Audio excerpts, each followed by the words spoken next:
Hey guys, welcome to InJayzBraiN, and here we go with Project Firebird, day one. Just tearing her down. First things first, so you gotta get the bitch jacked up. Yeah. Alright, and you know guys, before you guys go out and try to do any of this, on any car, regardless, go and pick yourself up a Haynes manual. I personally prefer Haynes well over a Chilton's, just because of the way it reads, and I really like all the illustrated pictures. Flipped it over, you get a little underneath the car cam now that I got one side of it lifted up, so that's pretty cool, right? And I always like making sure it's just right in the right spot, you know? That's how it's supposed to go, all nice and smooth like that, you know, though with the jacket, it doesn't always work that way. Now that I got the front jacked up, both even, let's go to the back. And I'm actually jacking both the front and the back even higher. And it's only standing on one jack stand and the jack currently. So I'm just making sure that other jack stand is not leaning. Sometimes they do that and you really have to watch out for that. See how, okay. And we might as well, yeah, rise the front up on this side, even higher. I like it at the outer, you want to get it as far out on the outside of the car as possible. The inner, you know, you start getting weeble wobbles. And yes, it does fall down, so. Now watch how you barely lift this up a little bit, and the whole car just like, oops, you just bounce right up. I could have probably lifted it up with my hands, but of course didn't want to do that. And now the next step is to go up even higher. So got a 4x4 that stuffed underneath there for special occasions, just when I need to go up all that much more. And alright, I am speeding all this up so, you know, we don't have to mess around too much in the whole jacking process of it. But you do want to just be careful. Just be really careful while you're jacking. Always have jack stands handy, hanging around. Don't go over the recommended jack stand height. It has a little tab in there. You're supposed to bend down. Although on every single one of mine, I have not bent a single tab. Oh, I know. I live dangerously. But you really want to just make sure you're not at that, you know, the very bottom, and at the proper, not too high, not too high. Yeah, make sure the jack stand's perfectly perfect in there. Holding her up just right, yeah. Alright. Then move on to the next one.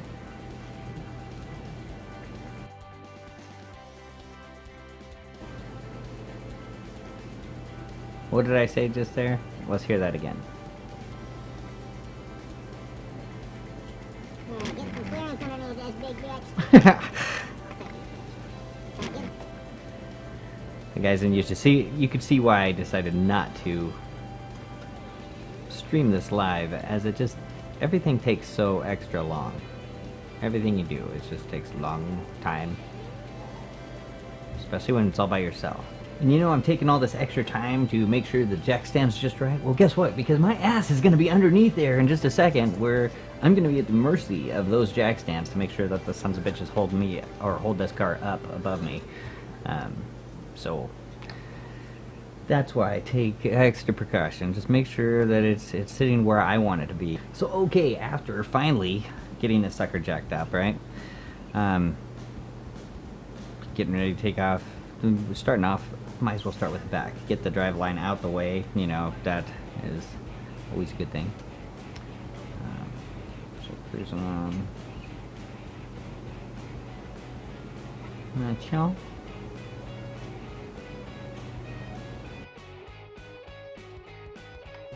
And of course, after you get the one out, you're rarely ever going to be able to just pull the car up and lift it up and be in that position where you can get all four of these bolts. Normally never happens. So what you get to do then is jump out, put it in gear, or take it out of gear, rotate it a little bit, put it back over in gear.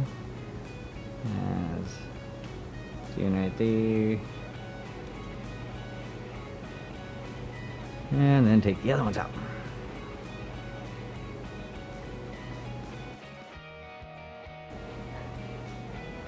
And then we're draining into tranny oil. And get as much of that out as you can, because transmission oil, well, this is actually Dextron 3. For a standard tranny, you use an automatic tranny fluid. I know it's kind of weird, but They do. So, anyway, getting all that drained out.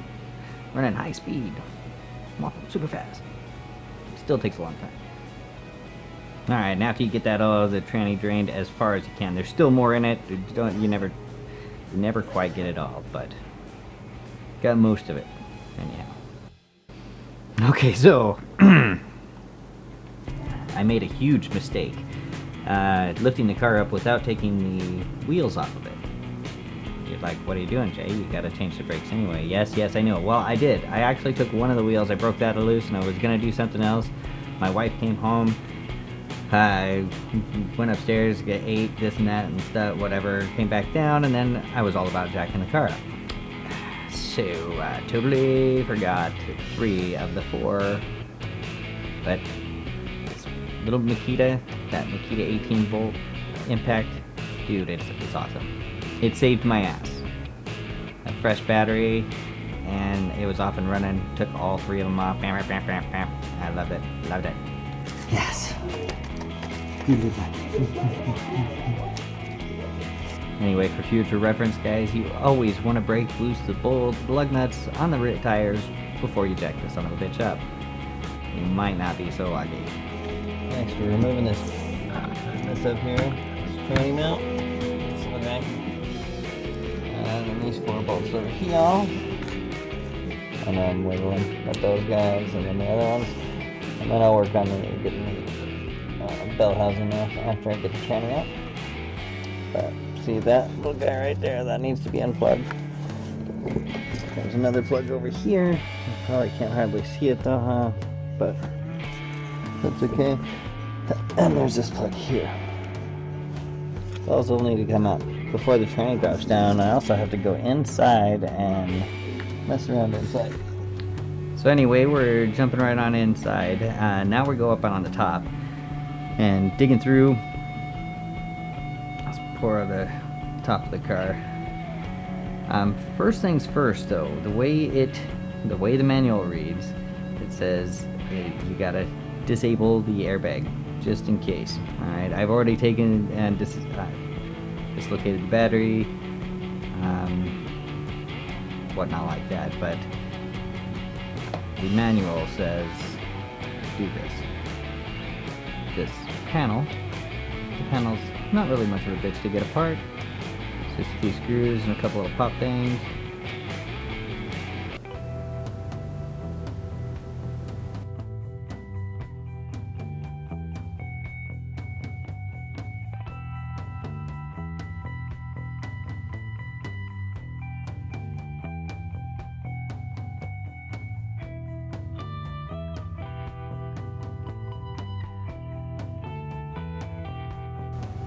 And you want to get that plug off. Plug's kind of a little bitch. And the airbag clip is located right underneath. Oh, it also tells you to take the fuse out. They pop the fuse. After you pop the fuse, then you pop this little yellow plug.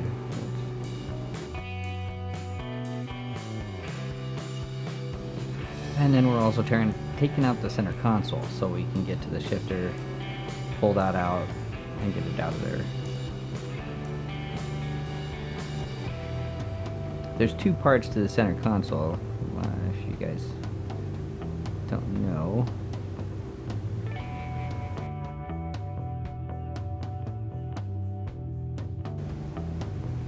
Alright, take the shifter knob off. Get ready to pull the first part of the console out.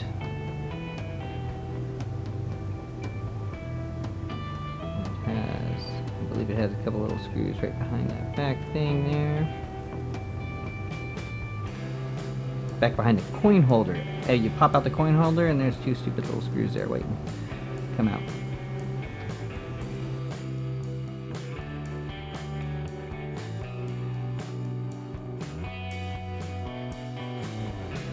That's the first one, and then you unplug the lighter,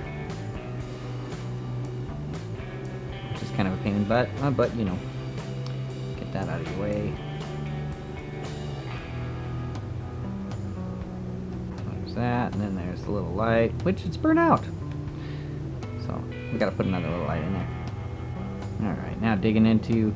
Now I'm starting to take the shifter off. I was just getting the bolts that I can see, all the little bolts that I can see. I'm taking these off.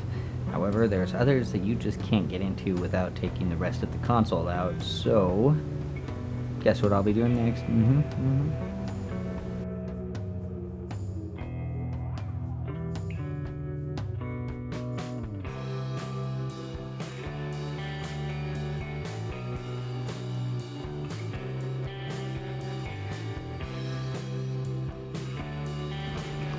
Alright, get the back console pieces out. There's just a couple other screws back in the back, or little bolts. Screw bolts. And then slowly up, jack slightly, nice and easy. There's another. Oh, you gotta get the other little plug out. Okay, you got the other plug out. Everything's cool. Other little lighter plug. Power. Power plug. Now you're pretty well freed up to get the rest of the screws out of the boot. So get the boot off. They do recommend putting a little bit of RTV sealant when you put this back on there so you don't get any air leaks and, you know.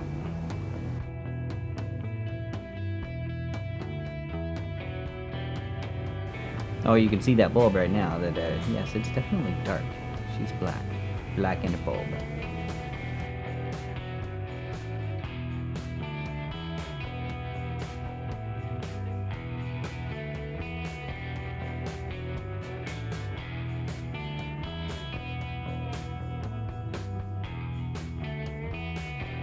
A little bit of prying, a little bit of squishing. Come on, baby, there you go.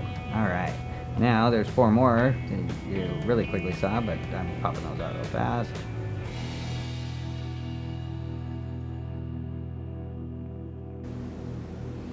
Get those 4 out. Alright, wiggling. After prying, after a lot of prying, a lot of extra wiggling and some more prying, and prying it off some more, and oh yeah, probably a little bit more, taking a break, and then coming back and getting some bigger tools, prying some more. Come on, let loose. It's not like it should be super stuck on there, but you know what, it is, it really is. Look at that, I'm bending the seat down. Oh my god, got 2 pry bars in there. It's still not coming out. What the crap, man? Okay, working on it some more. A little bit more prying, a little bit wiggling, a little bit of prying, a little bit of wiggling. Did I leave a bolt in? No, I didn't leave a bolt in. It's just really stuck on there.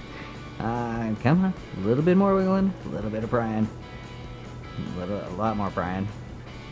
And then we're coming. Come on. And it's out. Okay, next. Jump on back down underneath it, and you have to have that little tool. You see that little tool? You kind of saw that tool. You saw it enough. It is a quick release tool that you have to get. It's a GM quick release tool. Luckily, it's only about $4, but necessary. So very necessary. You cannot get the slave cylinder disconnected without it. Pretty much. You can, but it's such a pain in the ass. You just might as well go buy the fucking $3 tool. I bought that a long time ago, so.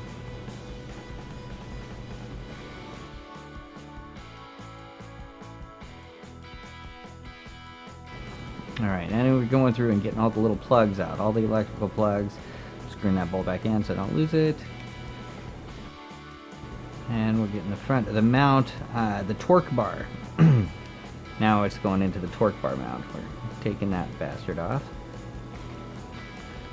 Alright, working on it, bringing it free, come on. Yeah, give me some of that, okay. Okay, getting that one out.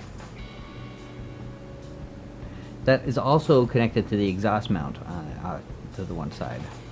Connects the exhaust up there. You'll need to get that out of the way too. Alright, after you get the front of the torque mount out, you can get the back bolts out much easier by just working it back and forth. And I just slid the torque bar right down the back.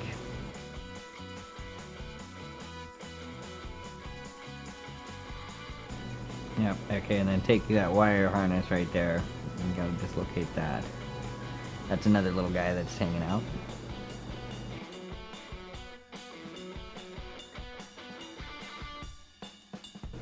Put that screw back in there for later. That way I don't lose it and I don't have to put it in a special little bucket, right? Works out good.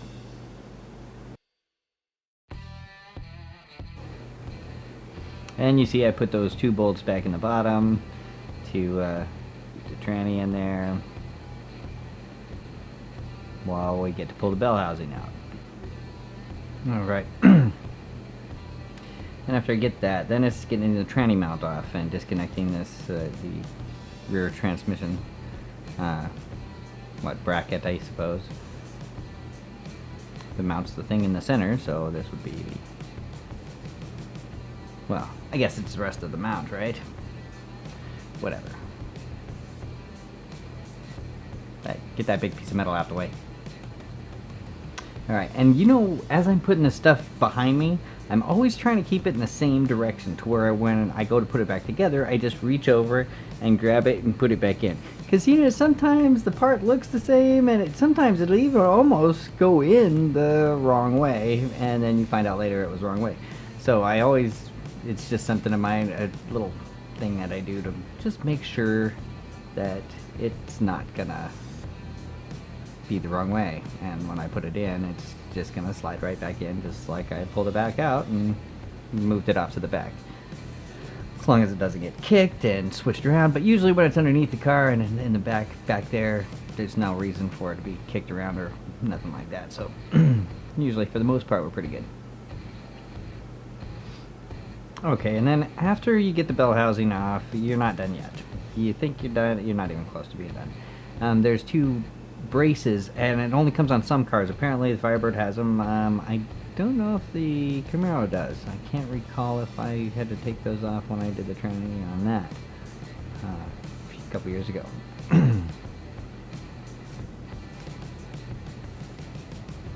But you know, there's other parts and pieces that you gotta pull off, get out of the way. Just loosening everything up because she's gonna go. And, oh, and there's a little, well, as you can see here, it's a little shield, a small little shield in there.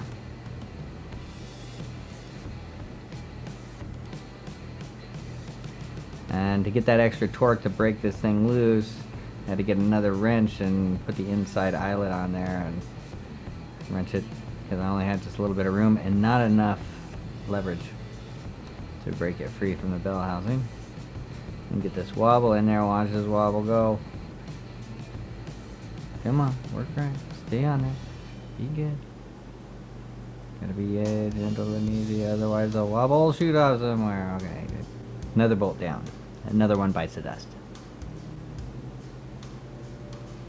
So yeah, here's where you get a better look at how I use another wrench to give me more leverage. A lot of guys know this, but a bunch of guys don't do it.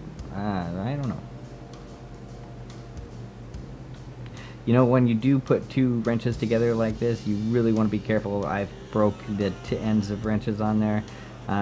So you want to just watch out where your knuckle's going to be going if it does decide to break, and if you're not directly, you know, like supporting it to where you have a nice, it doesn't wobble this way. You know, you don't want it going back and forth.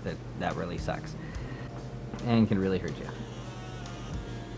So now you got to break it loose. Getting into the bell housing with the transmission in there kind of sucks, because now you see how long of extensions I have to get extensions up in that. An extension. Oh, what did I do?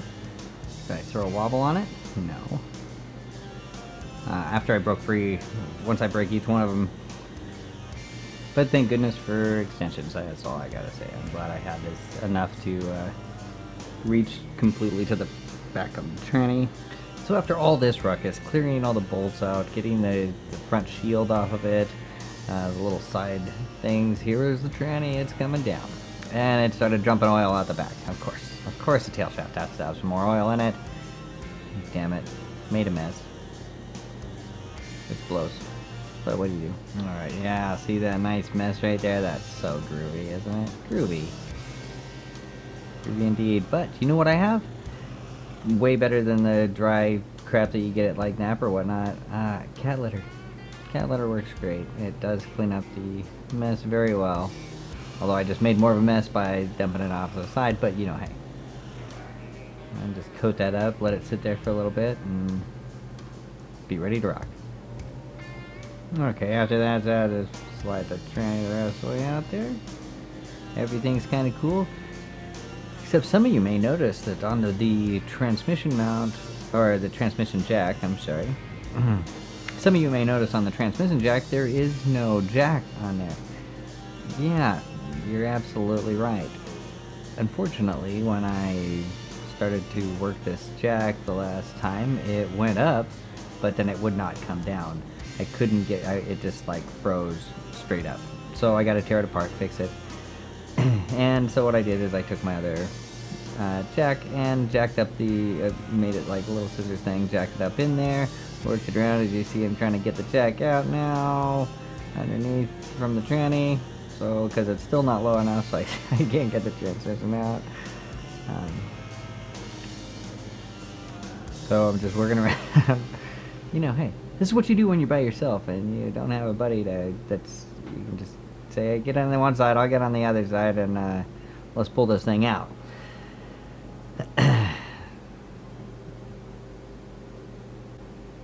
Okay, now you take a look at that clutch, and it's been in there 150,000 miles, kind of a little rusty and whatnot, but you know, the clutch fingers actually look really well, and I kind of thought that's the pressure plate.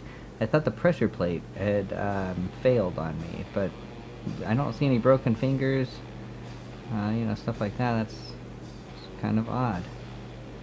Now again, the Makita, I gotta say guys, this Makita saved my ass. It saved my ass again on this. Now, as you know, you try to break these loose, and you can get a special tool that it makes it easier because it grabs in two different places, and it'll kind of lock itself in somewhere. That way you can wedge it in and hold the engine from turning while you're taking these off, the bolts out of that for the pressure plate. And I rattled it, and but thanks to that little Makita, another task much easier done than old school. Okay, releasing it off the dowel pins. Now these are a little bit heavier than you might think. You know, popping that off there. That's what happened. You see that? That spring, and it broke the metal outer shell on that, and broke the spring and shot that down into there, which was causing I couldn't release it. Oh, and hey, this here's where PB Blaster comes in so freaking handy. Now I rattled on that, wouldn't even think of coming loose, right? Hopped in there, grabbed that PB Blaster, let it sit for just a short time. Wow, it's just like, oh my gosh, it's coming out. They're going crazy. Look at those just go. That one's not going, so forget it. We'll go that one, and then that one, and that one. Oh yes, and they're just coming right out like they're going out of style. This one, oh, there it goes. All right, got all of them. That was sweet. That was fucking epic. Okay, now remember that. Remember that plate that has to go back in. Well, you can take it out, but it's much easier if that plate goes in there first before you put the flywheel back on. So, and now you can see the rear main, and I do have an oil leak. My rear oil pan, my oil pan is leaking. Not only the rear main is leaking, but the oil pan is leaking. So, since I'm in there, guess what I'm gonna do? Yep, I went down and to O'Reilly's and bought the rear main kit, and the oil pan, and some valve covers. I saw the oil, there's a little bit of like an oil line down from way down on the back top, so I thought maybe the valve cover up there was leaking, or a grommet or something. So we bought those as well. Now it's time to, since I'm going to go through the trouble and pull off the oil pan, I have to take and unbolt the exhaust manifolds. I get that dropped down, which is kind of unfortunate, but you know, that's just the way it is. And you know, with exhaust manifold bolts, you saw me spray a bunch of PB Blaster in there, just letting it sit and wait for a bit.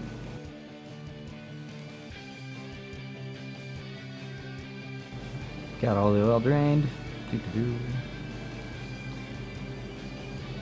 So I broke the two bolts right in the back there. I busted both of those, and then I hit PB Blaster on those other two. before I even attempted to pull those off. Let's see if I was able to save them, and alright, and then we'll try to get the other 2 bolts off the exhaust manifold. I did break one of those bolts, however, too, unfortunately.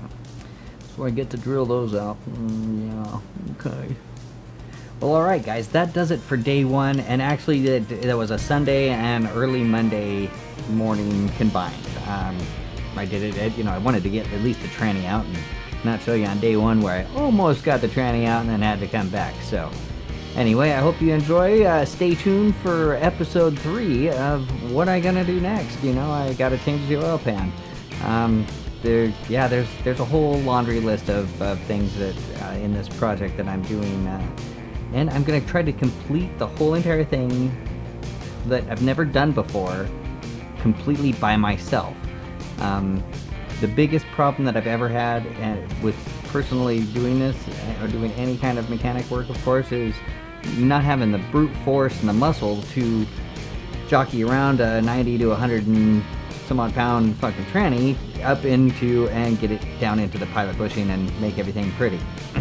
That's where I've always struggled, and always, it hasn't failed, always went and found a buddy or called a buddy up and said, hey man, if you can just give me a hand for like 10-15 minutes to wiggle this little bitch in there, it would be so awesome, because I cannot get it in by myself. This time is going to be different. I'm going to get it in by myself. I will do it.